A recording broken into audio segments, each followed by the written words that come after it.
우리 잠깐 기도하겠습니다. 아버지 하나님, 정말 감사합니다. 비록 저희들이 떨어져 있지만 이렇게 마음으로 하나가 되게 하시고 또 있는 그곳에서 하나님을 찬양하고 예배할 수 있도록 인도해 주신 아버지 하나님 감사합니다.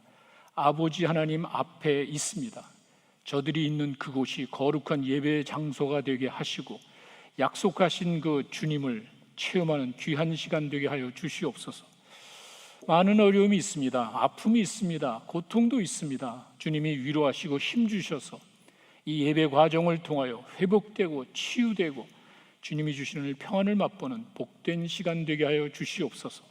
아버지 하나님의 말씀 앞에 있습니다. 말씀을 통하여 다시 한번 주의 음성 듣고 힘을 얻는 귀한 시간 되게 하여 주시옵소서. 예수님의 이름으로 기도했습니다. 아멘. 이제 우리 하나님의 말씀을 같이 보도록 하겠습니다. 예레미야 29장 4절에서 6절에 있는 말씀입니다. 우리 다 찾으셔서 같이 한 목소리로 읽겠습니다. 예레미야 29장 4절에서 6절의 말씀 천천히 내용을 생각하시면서 같이 읽습니다. 만군의 여호와 이스라엘의 하나님, 내가 예루살렘에서 바벨론으로 사로잡혀 가게 한 모든 포로에게 이같이 이르노라. 너희는 집을 짓고 거기 거하며 전원을 만들고 그 열매를 먹어라.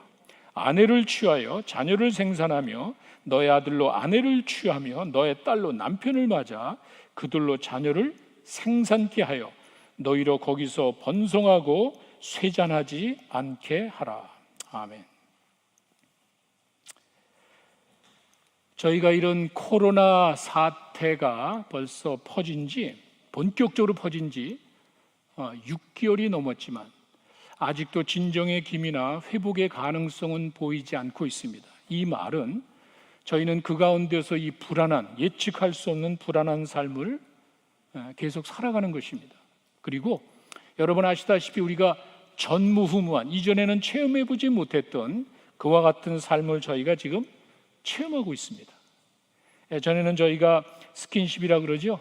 사람이 만나면 반갑게 악수도 하고 허그도 하고 이런 일이 있어야 되는데 꿈 같은 일이 됐습니다. 스킨십이 아니고 소셜 디스턴싱. 이제는 아무리 반갑다 그래도 서로 간에 거리를 좀 두는 것이 미덕이 됐습니다. 그리고 누군가 저에게 가까이 오면은 좀 불편하게 느껴집니다. 우리가 지금 그런 사회에 살고 있습니다. 아마도 악수를 하고 허그를 하는 그 시대는 다시는 돌아오지 않을 거라고 합니다. 사실 지금도 제가 이전에 그 내용을, 비디오 같은 걸 보면서 다른 사람의 손을 잡는 게 이상하게 느낄 정도입니다. 저희는 지금 그런 생활에 접어들었습니다. 새로운 용어도 많이 등장했죠. 우리가 이전에 사용하지 않았던 그런 단어들이 많이 나옵니다. 오프라인 서비스 이런 얘기 우리가 전에 해본 적도 없습니다. 온라인 서비스, 오프라인 서비스 이런 것들은 전에 들어보지도 못한 이야기인데 이게 아주 우리에게 익숙해졌습니다. 그런데 사실 지금은 온라인도 아니고 오프라인도 아니고 온라인과 오프라인을 같이 하는 온라인 서비스라는 말이 나옵니다.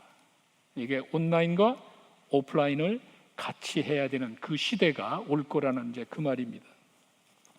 코로나 이후 시대를 이야기할 때 포스트 코로나 이렇게 이야기하는데 이제는 그 말이 없어졌습니다. 코로나와 함께 with 코로나 이런 식으로 용어가 바뀔 만큼 코로나 사태가 지나간다 해도 이전으로 돌아가지 않을 것을 준비하라는 이제 그런 말입니다. 주일 성수의 개념도 달라졌습니다. 우리가 아는 주일 성수는 주일 썬데이에 교회 예배당에 와서 예배를 드리는 이게 성수, 거룩한 주일입니다. 주일 성수는 반드시 썬데이에 교회 예배당에 가서 예배를 드리는 것인데 지금은 그렇지 않습니다.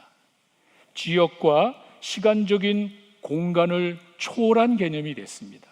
언제 어디서나 주일 성수가 가능합니다. 제가 그랬습니다. 2주 전에 저는 아틀란타에서 말씀만 들은 게 아닙니다.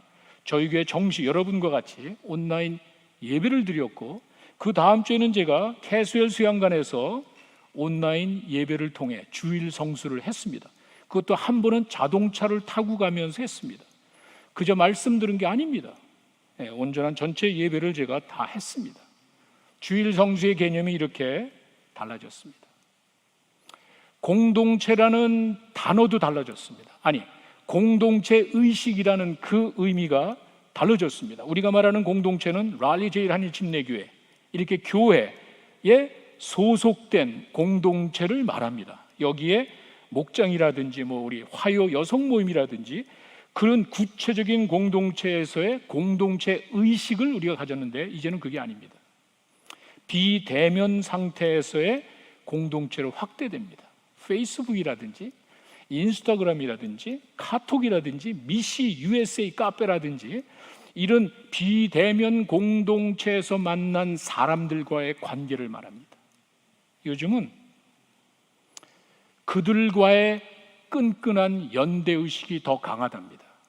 그리고 그들과 같이 있었을 때 더 편안한 공동체 의식을 갖는답니다. 한 번도 만난 적이 없는데, 그런 시대에 우리가 지금 살고 있습니다.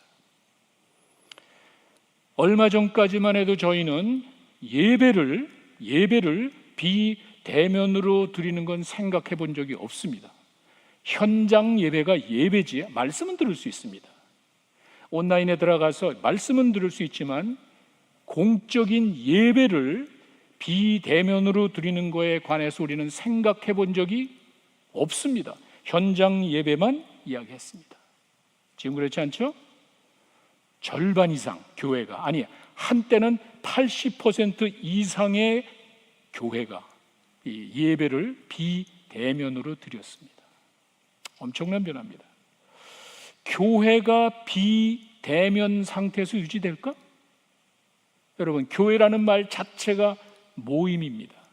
우리가 이렇게 여러분과 이렇게 같이 예배드리 이 모여야 이 가운데서 교회라는 공동체와 교회의 의미가 이루어지는데, 비대면 상태로 우리가 만나지도 않으면서 교회가 유지될 수 있을까? 상당히 생소한 개념이지만 우리는 어쩔 수 없이, 우리가 원하건 원하지 않건 우리는 지금 그런 시대에 살고 있습니다. 코로나 사태라는 우리가 원치 않는, 계획하지도 않은 그 상황 속에서 우리는 이렇게 색다른 삶을 살고 있습니다. 이 사회 자체가 대부분 비대면 상황으로 가고 있습니다. 어느 누구도 부인할 수 없는 그런 모습입니다. 직장 다니는 사람의 50% 이상이 재택근무를 한답니다. 굉장한 겁니다. 리모트 잡이라 그래서 사무실에 가지 않고서 집에서 이 사람들은 모든 일을 다 처리합니다. 그럼 교회가 어떻게 될까? 이렇게 비대면 상황이 뉴 노멀이 되었다는 그 말입니다. 우리가 서로 만나서 일을 처리하던 시대가 지났습니다. 그거 잘못됐다는 게 아닙니다. 그것만이 전부가 아니라 이렇게 비대면 상황에서의 삶이, 사회가 계속 이어져 가고 있습니다. 뉴 노멀 시대가 바로 그겁니다. 저희가 지금 그런 시대에 살고 있습니다. 이전같이 정상적인 상황에서 사람들이 만나서 처리하는 것이 아니라 만나지 않고도 비대면 상황에서 이 사회는 잘 돌아가고 있습니다. 교회는 어떻게 해야 되나? 우리들의 큰 고민입니다. 그런데 이런 것들이 생소한 개념은 아닙니다. 성경에도 뉴 노멀 시츄에이션이 있었습니다. 유대인들의 신앙 중심은 예루살렘이었습니다. 그 유대인들의 신앙의 중심이던 그 예루살렘이 멸망당하고 그들 신앙의 핵심이었던 성전이 파괴되고 그들은 남의 나라에 끌려가게 됐습니다. 여러분 한번 상상을 해보십시오. 내가 수백 년 이어져 오던 내 고향과 내 성전이 사라졌습니다. 고향에서 쫓겨나고 고국에서 쫓겨나고 이제는 성전이 없는 상황에서 이 사람들은 70년 동안 남의 나라에서 전혀 다른 환경에서 전혀 다른 신앙생활을 하게 됐습니다. 신앙을 포기한 게 아닙니다. 이전으로 돌아간 게 아닙니다. 전혀 새로운 신앙생활을 했습니다. 이게 바로 회당 제도입니다. 모든 사람들이 깜짝 놀랄 정도로 어느 누구도 의도하지 않았지만 자연스럽게 성전이 없는 상황에서 제사가 없지만 그들에게는 또 다른 제도가 자연스럽게 탄생이 됐습니다. 그것이 바로 회당 제도였습니다. 참 신비롭습니다. 성전 제도는 제사장을 중심으로 한 소수의 엘리트들이 이끌어갔습니다. 우리가 잘 알고 있죠? 제사장과 바리새인과 서기관들 몇몇 사람들에 의해서 이루어지는 게 성전 제도였습니다. 회당 제도는 평범한 백성 중심입니다. 평범한 유대 남자 10명이면 이루어질 수 있습니다. 이렇게 제사장 중심의 엘리트가 아니라 평범한 사람 백성 중심의 제도가 생겨난 거예요. 성전 제도는 중앙 집권적이죠. 모든 것이 예루살렘에 다 집중되어 있습니다. 회당 제도는 지방 자치입니다. 아까 말씀드렸듯이 유대인 남자 10명이면 그냥 가능합니다. 어디든지 예루살렘만이 아니라 그들이 있는 그곳에 유대인 남자 10명만 생기면 회당이 생길 수 있습니다. 지방자치적인 특징을 가지고 있습니다. 성전 제도는 1년에 한두 번 서너 번 올라가서 제사를 드리는 것이 전부였습니다. 회당은 매주 안식일 때마다 율법을 배우고 율법을 가르치는 말씀 중심입니다. 제사 중심의 성전 제도에서 말씀 중심의 회당 제도로 바뀐 것입니다. 자연스럽게. 성전이 없고 제사가 없는 상황이라고 신앙을 포기한 게 아니에요. 성전이 없고 제사가 없다 그래서 이전으로 돌아갈 수 없는 상황이라 그래서 그들이 신앙을 포기한 게 아닙니다.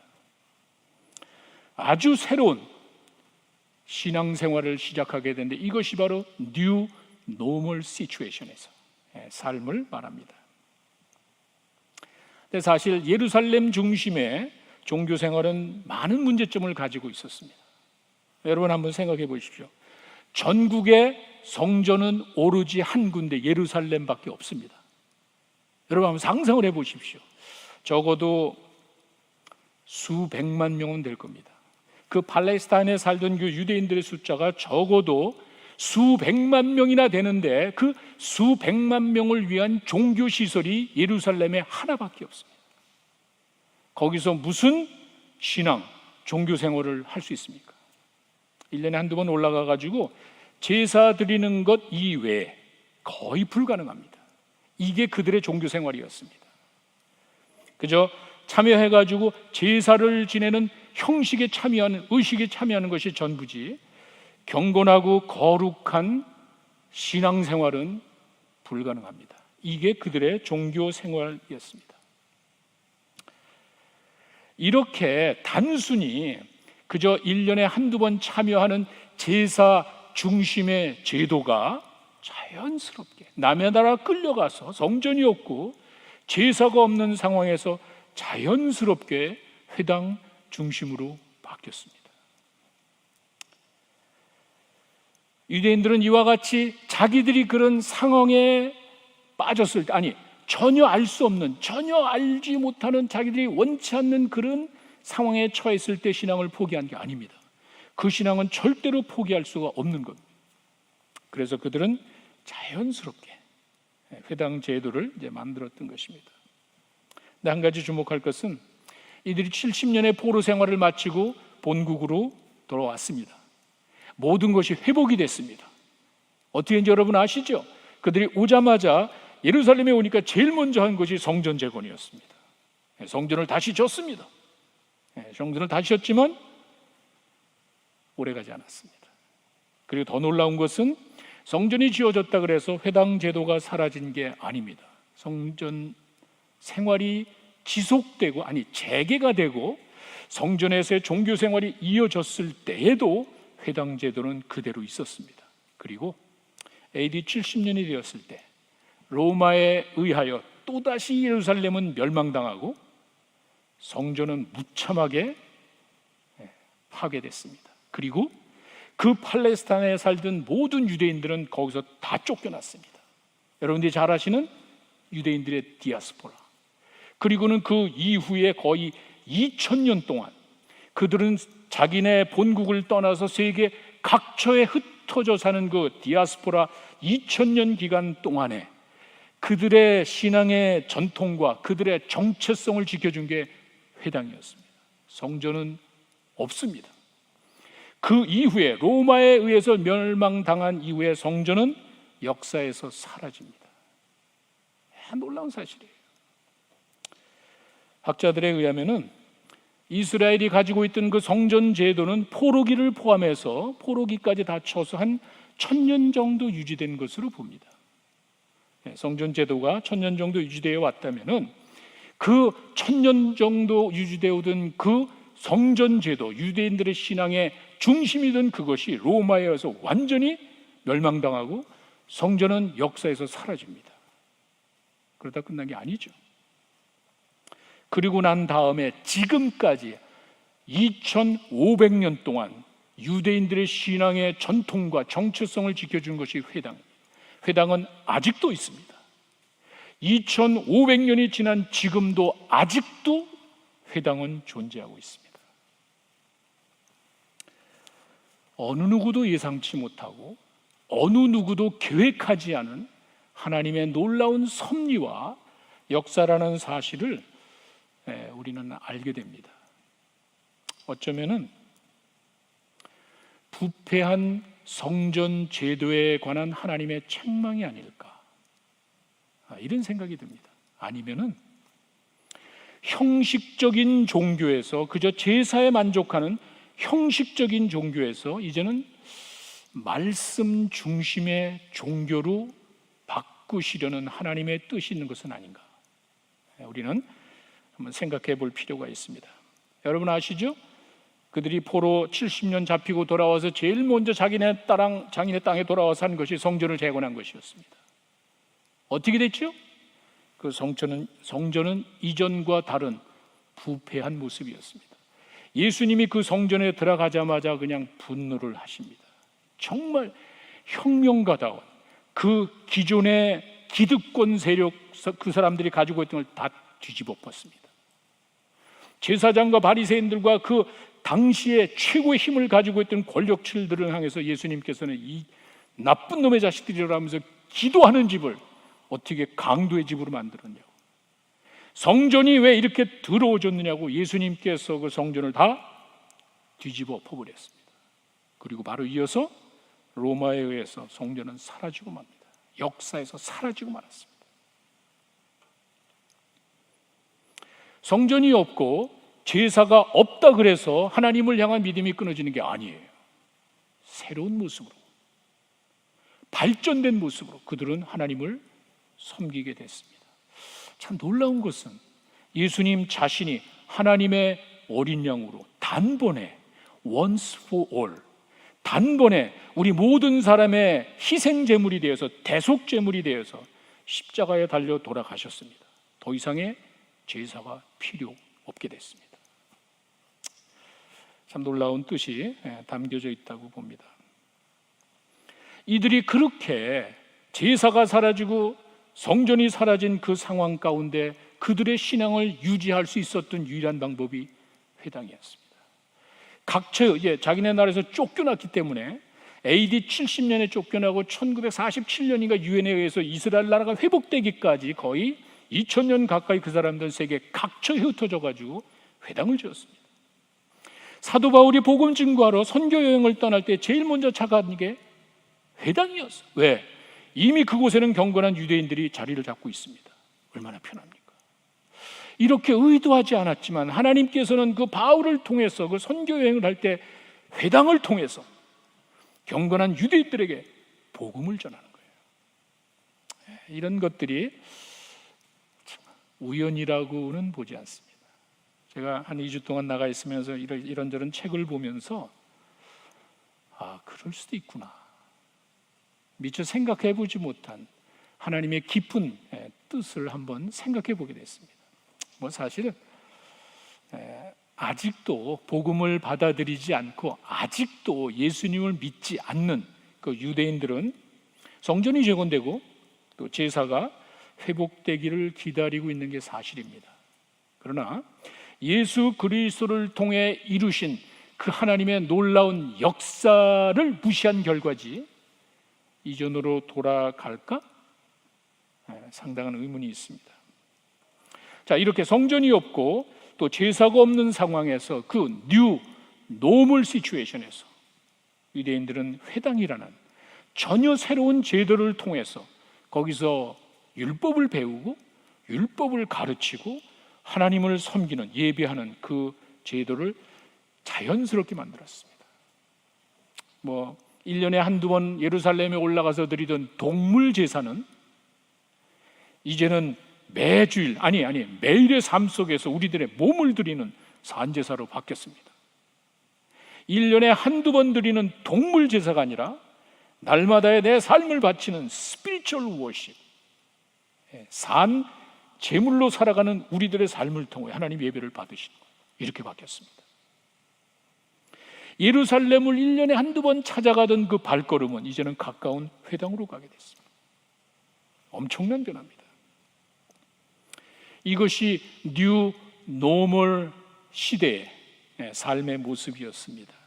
저는 이거를 우리가 요즘 그 619 큐티 본문에서 찾았습니다. 오늘 여러분 읽어드린 본문 예레미야 29장 4절을 다시 한번 보시면은요, 예레미야가 누구에게 이야기했냐 하면은 포로 잡혀간 사람들입니다. 여러분 성경 읽으실 때는요, 은혜스럽고 좋지만 배경을 잘 하셔야 됩니다. 그저 내가 원하는데 내 입맛에 맞게 자기 좋은 대로 해석하고 그런 그게 문제, 그게 기독교의 문제입니다. 성경은 정확하게 보셔야 돼요. 여러분이 모르면 그냥 덮어두세요.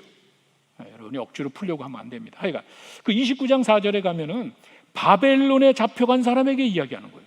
그러니까 이 예언의 말씀이 대상이 누군지를 알아야 되는데 바벨론에 간 사람인데 그 사람들에게 5절에 가니까 집을 짓고 살래. 여러분 한번 생각해 보세요. 남의 나라 끌려갔으면 돌아올 걸 좀 봐야 돼요. 돌아올 거를. 그렇지 않아요? 남의 나라 끌려가서 사는 그 백성들에게 야 거기서 그냥 너희들 집 짓고 살아. 이상한 거 아니에요? 하나님께서는 예레미야를 통해서 그렇게 이야기했습니다. 그리고 잘 기억하세요. 거짓 선지자들은 괜찮아 그냥 이거 금방 끝날 거야. 하나님이 우리 백성들을 사랑하는 쟤네들을 어떻게 버리시겠느냐? 하나냐 같은 그런 선지자는요 2년이면 끝날 거야.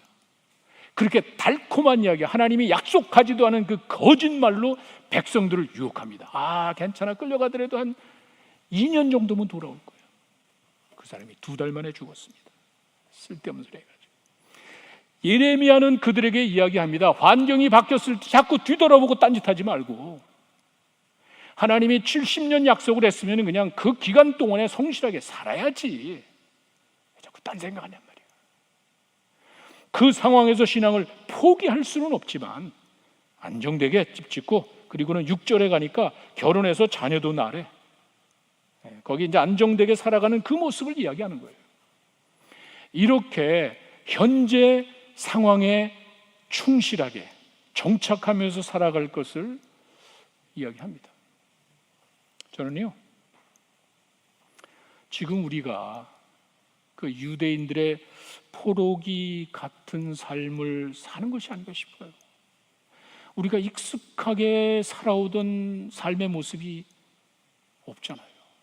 아까 제가 말씀드렸듯이 만나면은 막 스킨십하고 막 악수도 하고 허그가 없어졌잖아요. 소셜 디스턴싱, 거리를 둬야 돼. 우리가 원치 않는 교회를 오고 싶어도 제가 잠깐 한 열흘 나갔다 왔는데도 너무 교회가 그리운 거예요. 제 뒤쪽에 보시면 주차장 정말 이게 제 새벽기도 끝나고 기도하는 자리인데 너무 멋있어요. 그 숲에 이렇게 감춰 있는 거기에 그냥 기도하고 찬양하는 그 모습이 너무 그리운 거예요. 지금 못하잖아. 사람들이 마음 놓고 교회 나올 수도 없는 상황이잖아. 우리가 지금 바벨론 포로기에 가 있는 그런 유대인들의 모습 같아요. 생활도 다르고 신앙생활도 다르고 어떻게 되죠? 자꾸 옛날 바라보시겠습니까? 자꾸 옛날로 돌아가고 이미 70년을 여기 살아야 되는데 그 거짓 선교에서 말도 야 괜찮아 2년이면 끝날 거야 금방 돌아갈 거야. 안 되죠. 그렇게 하지 말라는 거예요. 현재에 충실하게 살아갈 것을 이야기하는 것입니다. 코로나 사태로 인한 팬데믹 상황에서 비대면이 뉴노멀이 되었다는 그 말이에요. 그렇잖아요.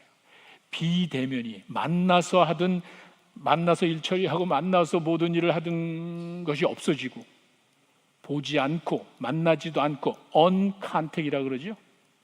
언컨택 상황에서의 일처리가 뉴노멀이 됐습니다. 우리가 어떻게 살아야 될지 뉴노멀 시대에 살아가는 지혜가 뭔지 먼저는 모임에 대한 의식이 바뀌어야 됩니다. 뉴노멀의 가장 핵심적인 내용은 건물 중심에서 이제는 생활 중심으로 모임이 바뀌었다는 사실을 아셔야 돼요.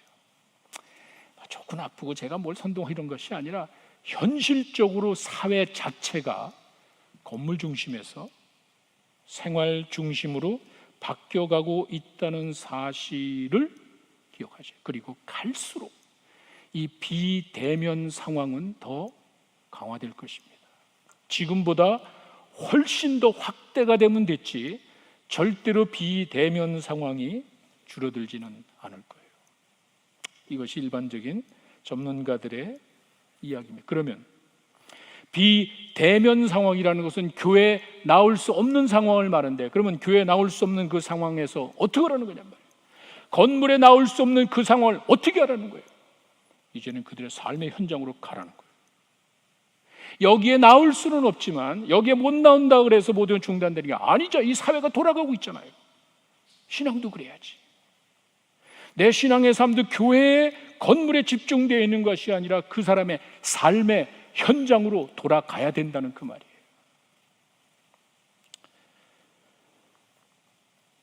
이 말은 사람들을 교회로 나오게 하려고만 하지 말고 교회 나오지 말라는 게 아니죠. 나와야죠. 그러나 교회를 나오게만 하지 말고 그들이 있는 삶의 현장에서도 신앙생활할 수 있도록 도와줘야 되는 거예요. 교회가 그래야 돼요. 어쩔 수 없어요. 저도 여러분들 되게 보고 싶습니다. 전 그래요. 전 혼자 있는 게 지옥이야, 지옥. 아무리 100만 불 집에 살아도 그 안에 나 혼자 들어가 있으면 나는 그건 지옥이야. 나는 그건 아주 진짜 못 견뎌. 사람들 만나고 여러분들 보고 싶고 그런 것이 그러나 그날만 기다릴 수는 없잖아. 그날만 해가지고 돌아오면 반갑다고 그럴 수는 없잖아. 그렇게 만나서 반갑게 즐길 수 있는 환경은 아닐지라도 여러분들이 여기 와서 제가 교회 자랑하고 싶은 그런 게 아니잖아요. 여기 진짜 좋잖아요. 근데 그렇다고 여러분 무조건 나오라는 게 그렇게 못한다고 할지라도 있는 그곳에서 신앙생활할 수 있도록 도와줘야 된다는 거예요. 건물 중심에서 생활 중심으로 모임에 대한 의식이 바뀌어야 됩니다. 왜? 사회가 바뀌어가고 있어요. 우리가 사는 이 환경이, 이 사회가 그렇게 바뀌어가기 때문에 그 시대를 역행할 수는 없잖아요. 그런 사람이 있습니다. 고집스럽게 그렇게 이야기하는 사람들이 있습니다. 예수님께서 마태복음 16장 3절에서 이야기하신 내용을 여러분이 잘 기억하셔야 됩니다. 마태복음 16장 3절에 가시면은 예수님께서 유대인들을 책망하시면서 너희들은 어떻게 바람이 지중해에서 오늘 구름이 끼면 이거 날씨 비가 오겠다. 이 마태복음 16장 3절의 말씀은 날씨를 분별할 줄 알면서 예수님이 이야기하죠. 왜 시대의 표적은 분별하지 못하느냐. 예수님이 그런 이야기를 다 하셨어요. 너희들 이 세상 돌아가는 거 보면 뻔히 아는데 이 세상 날씨를 구분할 줄 알면 오늘 비 오겠네? 이건 알면서 왜 시대의 표적은 분별하지 못하느냐. 이 사회가 이렇게 바뀌어가는데 너희들 왜 이렇게 딴소리하고 앉아있느냐. 잘 기억하세요. 디지털 시대에 아날로그로 살 수는 없죠. 그 말이에요. 이미 많은 사람들이 그 시대에 뒤따라서 살아가고 있는데 나는 옛날이 좋아, 나는 일로 갈 거야. 그럴 순 없죠. 그런 사람은 아무도 없습니다. 이 온라인 시대가 시공간을 초월한 일들을 가능하게 해줍니다. 좋은 반응이 더 많은 것 같아요. 전 요즘 그렇게 봐요. 우리가 익숙하지 않아서 불편하지만 그것 때문에 우리가 불평 원망하는 건 어쩔 수 없어요. 저도 그런 소리 했으니까 거기 얽매여 있으면 안 될 것 같아. 온라인 시대가 우리에게 주는 유익한 점이 많이 있습니다. 성전에 익숙해 있고 수백 년 동안 제사 지내며 만족했던 그들이 그걸 못했을 때 불평하고 원망하고 신앙을 포기한 게 아니잖아요. 회당이라는 더 기가 막힌 제도를 통해서 신앙생활을 유지해 나가고 있잖아. 중앙 집권적인 성전 제도에서 지방 자치적인 1년에 한두 번 예루살렘 올라가는 것이 아니라 매주일마다 가까운 회당에 가서 예배드릴 수 있잖아. 참 바뀌어진 환경에서의 일이 우리에게 주는 교훈이 많습니다. 그리고 여러분 꼭 기억하십시오. 하나님께서는 건물에 안주하시는 분이 아닙니다. 그게 문제예요. 하나님은 영이시기 때문에 성경에 분명히 나와 있죠. 시 공간을 초월하시는 분이지 건물에 앉아서 제한되어 있는 분이 아니란 말이에요. 왜 건물을 강조하냐는 말이에요.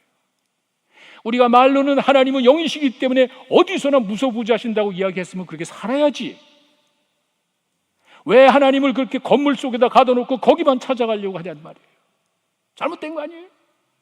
그리고 성경 어디를 봐도 하나님과의 만남은 항상 비대면이었어요. 하나님을 볼 수 없는 거야. 모세에게 하나님께서 너희놈아 신발 벗어, 거룩한 땅이니까. 하나님은 대면할 수가 없는 존재예요. 하나님께서 얘기할 때 내가 지나갈 때 등 돌리고 있어? 앞면 보면 안 돼? 하나님은 대면하는 게 아니에요. 사람을 대면하려고 그래. 잘못된 신앙이잖아. 기본적으로 우리가 지식을 가지고 요한복음 4장 23절에 하나님은 예배하는 자들을 찾는데 내가 찾는 게 아니란 말이에요. 내가 찾으러 가는 것이 아니란 말이야. 성경에서 이야기했으면은 믿어야지. 내가 어디에 있든지 그 자리에서 마음을 다해서 예배드리면 하나님이 찾아오신대잖아. 하나님이 건물에 상주하고 계신 분이 아니잖아. 그렇게 믿어야지. 왜 그렇게 강조하냔 말이에요. 하나님과의 만남이 비대면이었다면 어떻게 거룩하신 하나님 우리가 만나냔 말이야. 모세도 하나님 앞에서 신발을 벗고 가까이 오지도 못하게 하고 내가 지나갈 때 너 등 돌려? 등만 보고 있어? 그렇게 이야기하는데 왜 하나님을 보려고 그래?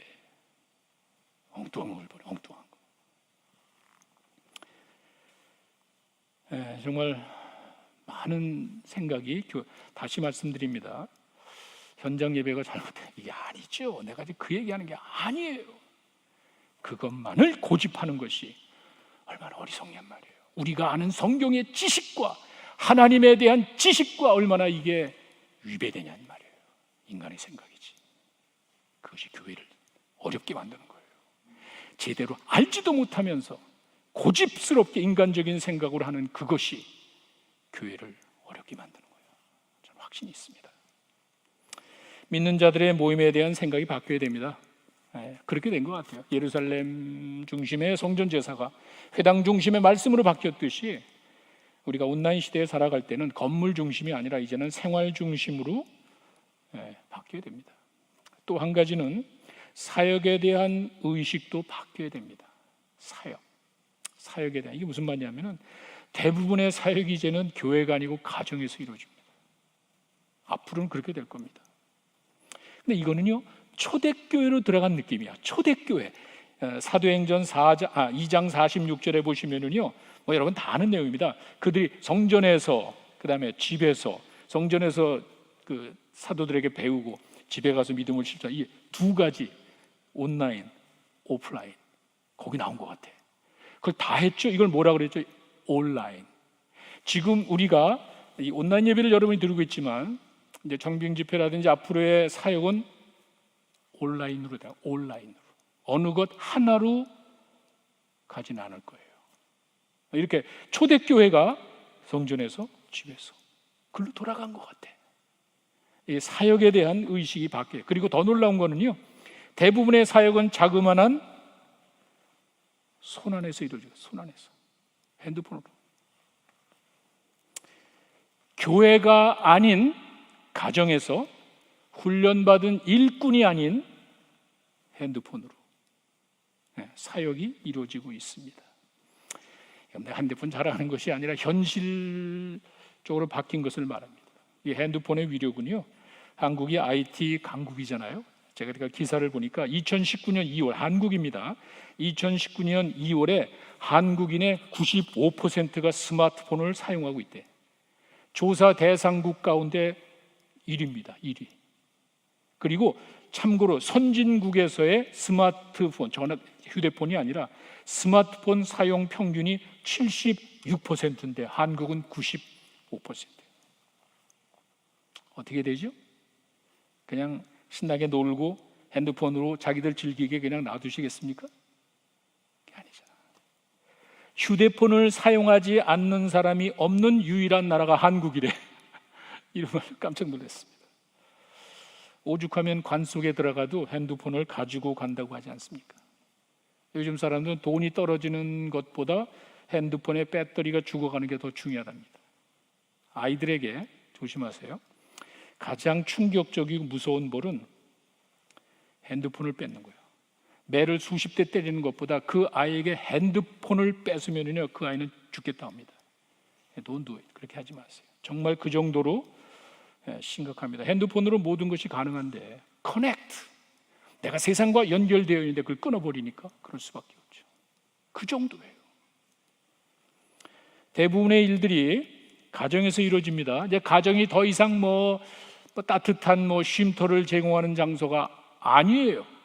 여러분의 가정이 지금 현재 그냥 따뜻한 무슨 안식을 주고 이건 옛날 forget it, 그런 게 없습니다. 지금은 직장인의 절반 이상의 재택근무를 합니다. 사무실이 내 집이에요. 이렇게 가정이 따뜻한 안식을 제공하는 안식터가 아니라 사무실 기능을 가지고 있습니다. 사무실이 됐어요. 우리 집도 그래, 우리 집도. 우리 큰딸이 그런 재택근무를 하면서 우리 둘째 딸 살던 방에다가 사무실을 차렸어. 이게 현실이에요. 이제 이렇게 재택근무하면서 좋아진 게 도심의 혼잡도가 많이 줄었다고 그러죠. 상업용 부동산 값이 내리죠. 그 중과 뉴욕 맨하탄의 그 하늘을 치솟는, 높이가 아니라 하늘을 치솟는 그 가격이 무서워서 들어가고 싶어도 못 가는데 지금은 텅 빈 사무실이 많답니다. 맨하탄에. 갈 필요 없어. 집에 사니까. 집이, 가정이 사무실이 된 거예요. 그뿐만이 아니죠. 집이 학교의 기능이 있어. 학교의 기능. 우리 자녀들이 학교를 안 가고 온라인 수업을 하는데 이게 어린애만이 아니야. 유치원 수업도 대학생까지 온라인 수업을 하니까 집이 사무실 기능이 됐고 이제는 학교 기능이, 집에서 그렇게까지 전에는 생각하지 못했지만 이제는 어쩔 수가 없는 거예요. 아이들이 다 집에서 공부합니다. 그래서 이제 요즘 가정은 돌밥 상황이야. 돌밥 상황. 돌아가면서 밥을 준비하는 상황이 됐답니다. 설거지라도 우리 남자들이 좀 해줘야 돼. 우리 자매님들 얼마 전까지만 해도 애들을 학교 보내고 난 다음에 앉아가지고 커피 마시는 거. 그냥 아침 일어나가지고 바쁘게 그냥 이는 첫째 놈, 둘째 놈 다 남편 다 보내고 이제 다 보내고 애들 학교 보내고 나니까 이제 4시간이야. 큐티도 하고 기도도 하고 커피 딱 펴놓고 커피 마시는 그 시간. Forget it. 그런 일은 앞으로 절대로 없습니다.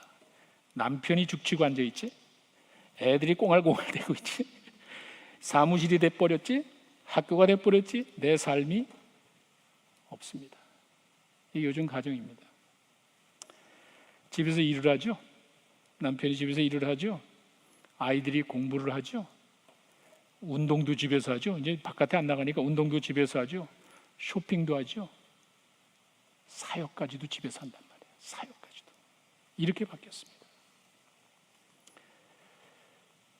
우리는 지금 어쩔 수 없이 우리가 의도하지 않고 원치 않지만 그런 엄청난 변화의 물결 가운데 사로잡혀 있다. 그 파도가 확 몰려오는데 난 이거 싫어, 난 이런 삶이 싫어, 요새 이런 거 싫어. 그 파도 앞에서 여러분 몸으로 버티고 서 있겠습니까? 스투핏. 그럴 수 없잖아. 파도를 타야지. 그 엄청난 파도가 왔을 때 내가 그거 싫다 그래서 그거를 내 몸으로 막아봤자 이게 말도 안 되는 소리잖아. 파도를 타야 되는 거예요. 그래서 저는 지금 우리 이 시대에는 그런 지도자가 필요한 것 같아요. 그런 엄청난 변화의 물결을 타고 가. 그거 이것이 아니라, 그 시대 역항하는 그런 사람이 아니라 그런 엄청난 변화의 물결을 타고 갈 수 있어야 돼요. 그런 리더가 돼야 돼요. 우리 같은 사람은 이제 안 되는 것 같아요. 오늘서부터 3시리즈 줌 모임을 한다 그러는데 저 처음이잖아. 모두가 다 처음이잖아. 박 목사님이 나에게 열심히 가르쳐 줬는데 아직도 모르겠어. 근데 마침 우리 마리아가 거기 있어가지고 마리아 간사한테 야, 네가 좀 해줘라. 이게 옛날 세대 모습이 이래서는 안 될 것 같아요. 자, 뉴 노멀 시대에 저희가 있습니다. 그렇죠? 원치 않, 내가 싫지만 어차피 우리는 이 시대를 뚫고 나가야 됩니다. 뉴 노멀 시대. 모임에 대한 생각이 바뀌어야 됩니다. 그런 건물 중심이 아니라 이제는 가정 현장으로, 삶의 현장으로 바뀌어야 돼요. 건물만 고집하면 안 됩니다. 사역이 바뀌어져. 사역이. 가정에서 내 손 안에 있는 핸드폰으로 모든 것이 다 이루어지고 있습니다.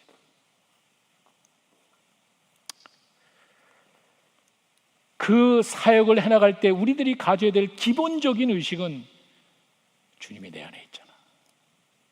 주님이 멀리 저 산 꼭대기에 올라가 있는 게 아니잖아요. 주님이 내 안에 있단 말이에요.